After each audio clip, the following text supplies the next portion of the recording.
اللہ اور عبد۔ مکہ شریف میں اللہ اور عبد ہوتے ہیں، مدینہ شریف میں رسول اللہ صلی اللہ علیہ وسلم اور امتی ہوتے ہیں۔ وہاں بزرگ نہیں جاتے کیا؟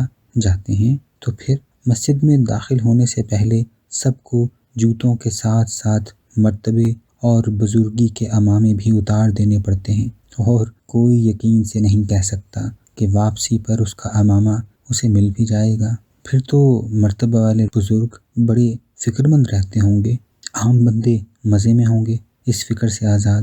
ہاں، وہ بولے آپ کو کیسے پتا؟ اقبال نے جو بھانڈا پھوڑ دیا ہے یہ کہہ کر تیری سرکار میں پہنچے تو سبھی ایک ہوئے۔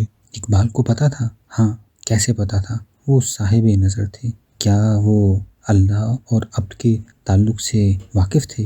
ہاں، دفعتاً میں نے محسوس کیا جیسے اللہ اور اس کے رسول صلی اللہ علیہ وسلم کا مجھ سے گہرا تعلق ہو۔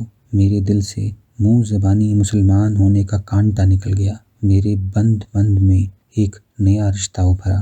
میں عبد ہوں، میرا خالق مجھے بلا رہا ہے، میں جاؤں گا، ضرور جاؤں گا، حج کرنے نہیں، اپنے اللہ کو سلام کرنے کے لیے، اپنے خالق کا شکریہ ادا کرنے کے لیے کہ اس نے مجھے بنایا، ایسا بنایا کہ جیسا میں ہوں۔